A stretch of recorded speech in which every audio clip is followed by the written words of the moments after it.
Remember this? I sure do. The oil embargo of the 1970s brought long lines, job loss, and a wake-up call. Reduce consumption, produce at home.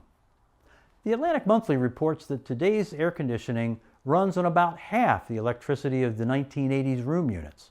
The fridge, 75% less than the 1970s. And heat pumps now replace gas furnaces with fewer kilowatts and zero therms. Fast forward to 2025, and the Inflation Reduction Act put energy efficiency on steroids. Billions in tax credits, federally funded state rebates, breathing fresh air into the heat pump industry, and many others, with a trademark California clean energy focus. The so-called Big Beautiful Bill just slashed the funding for these programs, potentially returning us to those chilling greenhouse filling days of yesteryear. I'm Billy B, and it's all straight ahead on this edition of Unplugged California. As temperatures and energy costs heat up, there's financial help from the state, and for a limited time, the Fed. To help us unplug the details, we have 20-plus year energy efficiency veteran Michael Forshay joining us.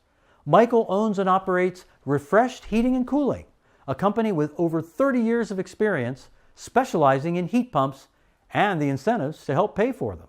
It all began with the Biden administration. The Inflation Reduction Act initially was a spin-off of a much larger act called the Build Back Better Act. And this act was more aimed at things like social, economic, healthcare, climate change. So this was signed in August 16th of 2022 by the Biden administration, and specifically was there to reduce inflation.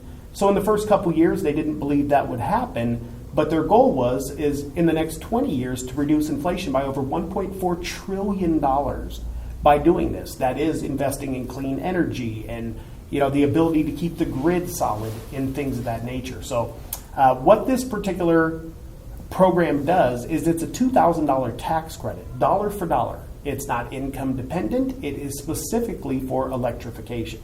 A big question often asked is, what are heat pumps exactly, and why is the government willing to help us pay for them at all? The difference between a standard traditional gas furnace and a heat pumps are all electric. So solar, having the push that it's had over the last few years and such, all electric is very appealing in the specific areas like California that have adopted that sort of technology. Michael is keeping tabs on 2 state of California incentive programs which can potentially add on to the federal credit. But always check on the latest availability because it's always changing.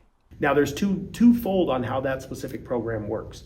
If they do not currently have an air conditioner, simply a gas furnace, there's a $1,000 rebate for that. If they have both a furnace and an air conditioning unit and they change them both out, there's a $1,500 rebate for that. Okay. The second program we talked about is HERA.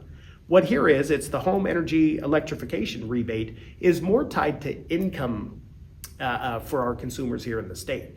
So the way it works in this particular county, for Alameda County, if you have one person in the home or 2 people in the home and they make less than $94,000 a year, there's an $8,000 rebate that will come from the state in a check. Okay, so a specific consumer, say a retiree here in the Bay Area, can get themselves up to $11,500 off of a brand new heat pump system. And what's behind this push for heat pumps and electrification here in California? California is a different state. We already are paying the highest for gas for our vehicles, and it's going up to over $6 a gallon is what we're hearing lately. They're doing the same thing with natural gas. So as we said, yes, we are over $3 a therm currently.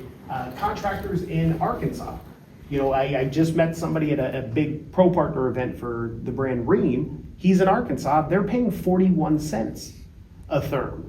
So we need to look at it in 2 different ways. California isn't raising prices of gas simply to make more money, which I'm sure there's an element of that. They're doing it specifically to drive us away from that technology. The only way that they feel that they can get the 6 million heat pumps by 2030 and hit that mark is to raise gas so high that consumers don't have any other choice. See, last year, gas went up in February. In 2024, it went up by 22%. That's the first time since the 50s that gas has been more expensive than electricity. So far this year, it was 17% in February. We're due to see another 9% in September, leading towards that $9 a therm in 3 years from today.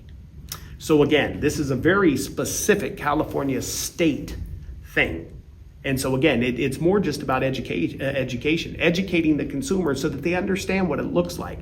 Contractors now should not be out just swapping boxes. They should be educating customers on what the long-term effects of their decision are going to be. In the short term, energy efficiency improvements like heat pump rebates face an uncertain future. But the formula to reduce, then produce to a smaller footprint is here to stay. That is, unless you like sitting in line at the gas pump or like paying 3 times more to heat your house than you pay now.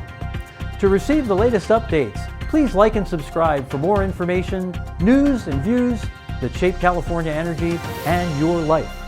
For Unplugged California, I'm Billy B. Thanks for watching.